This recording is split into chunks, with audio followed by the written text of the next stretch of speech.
आपण पाहत आहात महाराष्ट्र वृत्तदर्शन न्यूज, रोखठोक आणि निर्भीड.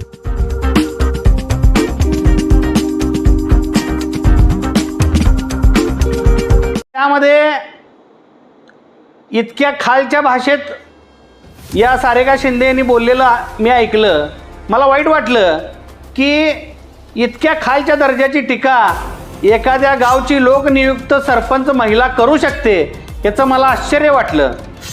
सुरेश भाऊ खाडे यांच्यावर बोलण्याची या सारिका शिंदे यांची लायकीसुद्धा नाही. सारिका शिंदे यांनी मागील काळात बरेच कारनामे केलेत. जर यांचं वागणं असंच राहिलं तर या सारिका शिंदे यांचे सगळे कारनामे उघड करावे लागतील. की या सारिका शिंदे यांना ऑपरेट कोण करते ते आम्हाला कळलेलं आहे. जर मोहन वनखंडे खरोखरच मर्द असेल तर अशी नामर्दासारखी कामं करायची या मोहन वनखंडेनं सोडून द्यावी. एखाद्या महिलेच्या खांद्यावर बंदूक ठेवून मोहन वनखंडेला आमदार व्हायची स्वप्न पूर्ण होणार नाहीत. आयुष्यभर पीएचा पीएच राहणार आहेस एवढं लक्षात ठेवावं त्यानं. मला या सारिका शिंदेनं एक सांगायचं आहे की सुरेश भाऊ खाडे यांच्यावर बोलण्याची तुमची लायकी नाही आणि तुमची पात्रता नाही. एखादी जी घरंदाज महिला असती, आमची माता भगिनी असती, ती लोकनियुक्त सरपंच असती तर त्यांनी बोलताना त्यांचा दर्जा घसरला नसता. सांगली जिल्ह्याचे माजी पालकमंत्री आणि मिरज विधानसभा क्षेत्राचे विद्यमान आमदार सुरेश भाऊ खाडे यांच्या सातत्यपूर्ण प्रयत्नानं मिरज तालुक्यातील बेळंकी या गावामध्ये 30 खाटांचे ग्रामीण रुग्णालय हे मंजूर झाले.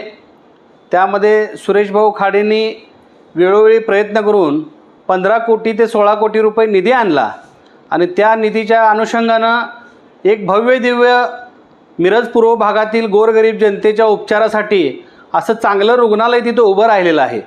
आणि त्या रुग्णालयाचं लोकार्पणाचा कार्यक्रम हा उद्या 11 तारखेला या राज्याचे जे आरोग्यमंत्री आहेत आदरणीय प्रकाश आंबेडकर साहेब, तसेच आरोग्य राज्यमंत्री मेघना बोर्डीकर ताई, या जिल्ह्याचे पालकमंत्री नामदार चंद्रकांत दादा पाटील असतील, तसेच सुरेश भाऊ खाडे असतील, या सर्वांच्या उपस्थितीत हा भव्य दिव्य उद्घाटनाचा लोकार्पणाचा सोहळा उद्या बेळंकीमध्ये आयोजित केलेला आहे.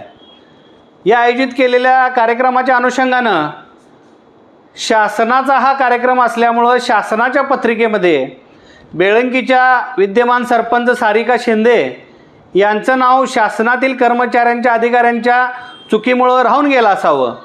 पण सुरेश भाऊ खाडे साहेबांच्या जी काही कार्यक्रमाची पत्रिका होती त्या पत्रिकेमध्ये सारिका शिंदे या बेळंकीच्या लोकनियुक्त सरपंच आहेत, त्यांचं नाव निश्चितपणानं या कार्यक्रम पत्रिकेमध्ये असलेलं मी आपल्याला पुराव्यासहित दाखवतो.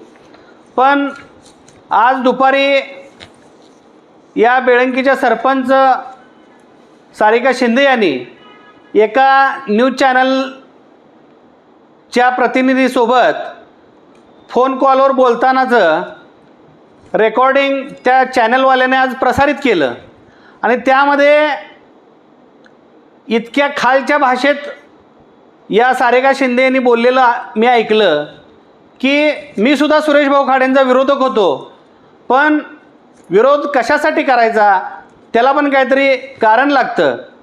पण आज सुरेश भाऊ खाडेंचं कर्तृत्व, त्यांनी केलेली कामं, या मतदारसंघाचा केलेला विकास आणि आमच्यामध्ये काही लोकांनी केलेले गैरसमज हे आम्ही क्लिअर झाल्यानंतर आज सुरेश भाऊ खाडेंच्या नेतृत्वाखाली आम्ही आज सोबत काम करतो आहे.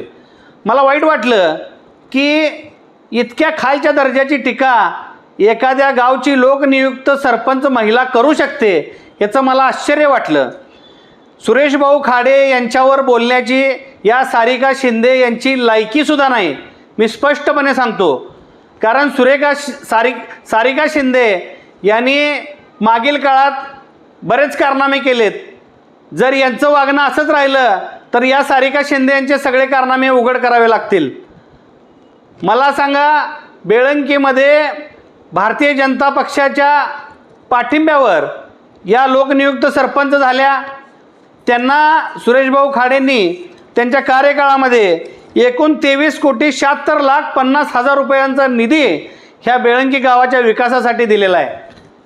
मग मला सांगा, आज इतका मोठ्या प्रमाणात निधी जर एखाद्या सरपंचाच्या निधी मागणीच्या अर्जावर जर सुरेशभाऊ खाडेने दिला असेल, तर तो निधी देऊन आमच्यावर उपकार केला आहे काय? आम्ही तुम्हाला निवडून दिलं आहे म्हणून निधी दिला आहे, अशा पद्धतीची वल्गना तुम्ही करत असाल तर तुम्ही ऐसान फरामोश आहे असं सिद्ध होतं आहे.